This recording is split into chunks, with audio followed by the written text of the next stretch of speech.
The problem with intense innovation is, well, it often buries itself in complexity. Google has released dozens of AI tools under this Gemini umbrella, and for a lot of us, it just feels like we're lost in a vast, confusing digital neighborhood. But then you step back, you look at the blueprint, and you see the whole system is designed to connect.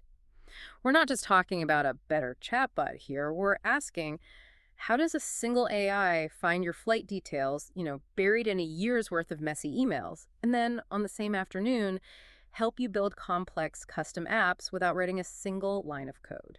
That is the exact question, and it's what the source material you shared really seeks to answer. Yeah. So welcome to the Deep Dive. We have this complete guide to the Gemini ecosystem, and our mission today is to extract the functional map.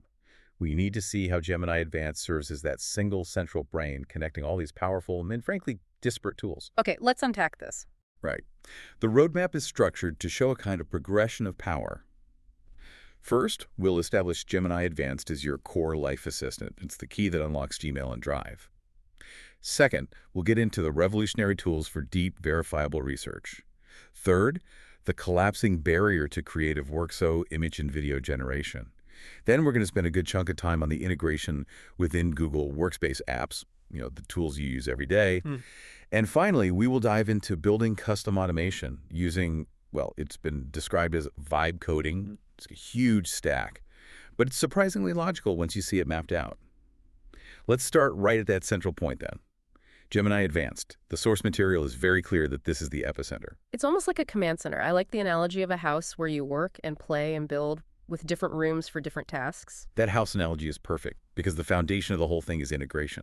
The core functionality, the main assistant. It has visibility into your personal data. You can actually look inside your Google Drive and read your Gmail. This connectivity. Yeah. This is the primary non-negotiable benefit of the paid subscription. And this is where the impact becomes, well, it becomes immediately clear for the everyday user, not just for the early adopters. Absolutely. Think about the time saved. Instead of manually searching through, thousands of emails if your inbox is a disaster zone, you can just ask Gemini a natural question. Find my exact flight confirmation for my trip next Tuesday. Right. Or, if you're moving, scan my landlord's emails and summarize the final rent price and the lease signing date in a simple table. That kind of synthesis, based on your own private data, is incredibly powerful. And speaking of synthesis, the introduction of Gemini Canvas, that suggests a shift away from the typical chatbot interface. It does. Canvas is a co-writing space. It looks more like a document than a linear chat, and the AI works right alongside you. So instead of copying, pasting text into a prompt window, you just highlight a paragraph in the canvas and say, make this sound more professional. And it happens right there. In place. Yeah. It just eliminates a ton of friction from the whole revision process. Then you have gems. The way I see them, they're like specialized, permanent employees you hire just once. That's a great way to put it. Gems are these small, specialized versions of Gemini focused on one single job, like a dedicated grammar checker or a meal planner that only considers gluten-free recipes and tracks macros for you. And the key thing here is the persistence. That's the central insight. You instruct them once how to handle meal planning, whatever, and they remember those instructions permanently. So this persistence isn't just a convenience, it's an automation enabler. You're turning a prompt into a stable, reusable piece of software. Precisely. And looking ahead, the sources suggest that by 2026, we're going to see super gems, which will start incorporating actual buttons and forms. They will literally transform into self-built, functional applications customized to your specific needs. It's a real shift in how we create personal software. So if we step back, what's the biggest vulnerability in granting Gemini access to your personal information like Gmail and Drive? The vulnerability is mitigated by strict user control. The AI only reads data when actively prompted, and access can be revoked instantly. Okay, let's shift gears to research. This next part addresses what is maybe the hardest problem in the information age: finding verifiable truth amid just overwhelming noise. And this is where Google has introduced two remarkably targeted tools. The first one is NotebookLM, your personal research assistant. What makes NotebookLM so compelling for a researcher isn't really what it can do, but what it deliberately won't do. Exactly. Its key feature is its own self-imposed limitation. It strictly limits its source material only to the files you, the user, upload. So if you upload 20 internal documents or a bunch of PDFs, it will only draw information from those sources. Which guarantees it doesn't just make stuff up. Right. It can't hallucinate, which is critical when you're dealing with sensitive or academic or proprietary material. And for passive learning, that audio overview feature it's genuinely memorable. It is an incredible workflow feature. It can take a 50-page PDF, say a technical report, and convert it into a two-person podcast study guide. So you can listen to the main arguments while you're commuting or, folding laundry. It turns dense, solitary reading into active, hands-free review. It's fantastic. Then there's deep research, which sounds like an organizational agent, something that can execute huge synthesis tasks while you step away. Yeah, this is a subscriber feature, and it might take up to 20 minutes to run, which in AI time is an eternity. Right. But it earns that weight. It acts as an autonomous agent. It goes to hundreds of websites, reads the findings, finds more links based on those findings, synthesizes it all, and produces a huge, highly sourced report. The power there is just the scale. The source gave an example of asking it to research the top 10 competitors for a small business, find all their current pricing, and then compile customer complaints from hundreds of review sites. Yeah. That's like hiring a junior analyst for a week, and it's done in minutes. It's an exponential leap. It turns a lengthy, tedious manual process into a simple query. Whoa. Just imagine the potential when deep research can do that with hundreds of internal enterprise documents for a strategy session. Right. The amount of actionable intelligence. It could fundamentally change how strategy is formulated. This highlights that fundamental shift. We are moving from just retrieving information to automatically synthesizing it. Okay, let's move to the creative sphere. It really feels like the threshold for visual creation has just completely crumbled. Creation now only requires you to describe what you envision. That's the promise of Google Flow, which uses the VO model for video. You bypass complex software entirely. You just type a descriptive sentence, and it generates a cinematic, high-quality video clip. So not just dog running, but something like a 4K slow-motion shot of a border collie splashing in a stream in the high Alps with soft afternoon light. Precisely. Focusing on that cinematic detail. And looking ahead, the source has highlighted the coming integration of Scene Builder, which is expected in 2026. This solves one of the most glaring weaknesses of early AI video. It ensures character consistency across multiple clips. You mean if I generate clip A and then clip B, the dog or the main character will look identical in both clips? Exactly. No more shifting faces or random changes in clothing. This consistency is a massive technological leap for telling a story.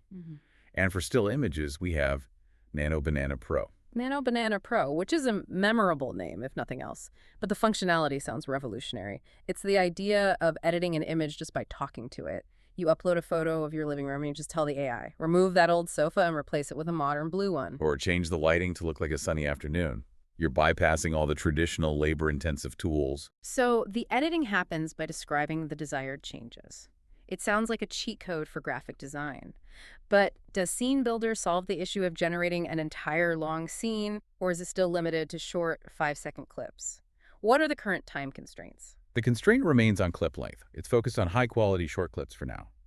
Scene Builder focuses on connecting those clips into a cohesive short story, ensuring the identity holds up across the cuts. Now, we transition to the tools that probably touch the most users every single day. The pervasive integration within Google Workspace. You're looking for that small purple star icon within Gmail, Docs, Sheets. This is where the real daily time saving starts, and often unconsciously. In Gmail and Google Docs, that purple star activates the Help Me Write button. This is the antidote to staring at a blank page, the inertia killer. It really is. You just articulate the intent. Draft a professional announcement that we're moving the weekly meeting to Wednesday, and it instantly generates a formal draft. It's not just saving typing time, it's saving that mental energy of formatting and tone. And Google Sheets was always a huge gatekeeper application. I mean, if you didn't know the exact syntax for a VLOOKUP, you were just stuck. That barrier is gone. In Sheets, the AI writes complex formulas based on plain language questions. You can ask, show me who sold the most last month, and the AI writes the exact complex formula for you. So it completely democratizes data analysis. It makes it accessible to anyone who can ask a question. And then there's the presentation nightmare, tackled by Google Slides. The AI can actually design the entire deck. You feed it your main text, just the raw bullet points, and it handles layout, selects colors, finds relevant images, and formats the whole thing. It moves you from content generator to editor in seconds. Yeah. I think the Sheets integration is the sleeper hit here. What's the most complex formula or function the AI is reported to handle beyond just simple summing? The source confirmed it can integrate complex functions like conditional formatting and multi-criteria pivot table generation based only on descriptive English input. Okay, now let's get into the zone that business owners and developers are most excited about: automation. This is where users can build their own custom robots to handle workflows without any traditional programming. This is the domain of Google Opal. It's the specialized tool for building workflows. Opal allows you to connect different apps using only simple English commands or even voice commands. The source calls this approach vibe coding. Vibe coding, so describing the desired outcome or the vibe of the workflow, and the AI converts that intent into automation. The practical power is immense. You can automate email processing by describing the steps. Opal, read a new project message, file the details into Drive, update the project sheet, and notify the team through chat, And it just does it. simultaneously and autonomously. That sounds amazing, but I have to admit I still wrestle with prompt drift myself. I've tried building these multi-step automations, and when step 2 breaks or the input changes just a little bit, the whole thing collapses. So that sense of needing human oversight is still required. That's a critical point. The AI is a partner, not a replacement. You still manage the setup and oversight. And following this, the search experience itself is changing with AI mode in Google Search. This moves Google Search past just simple link retrieval. Right. When you search for a complex topic like how to start a coffee shop, the AI doesn't just give you 10 links. It constructs a visual canvas right on the results page, organizing the information into steps, breaking down equipment lists, projecting costs. So it becomes an active consultation tool. It shifts from being an index to an active brainstorming partner. And briefly, for the professional user who wants to build and deploy their own models, we have the builder tools. Right. You have Google AI Studio, which is the free testing ground. It can hold and process up to 2 million pieces of info at once for prototyping. And then you have Vertex AI, the enterprise version. Same tech, but with the necessary security and private data training features for corporate use.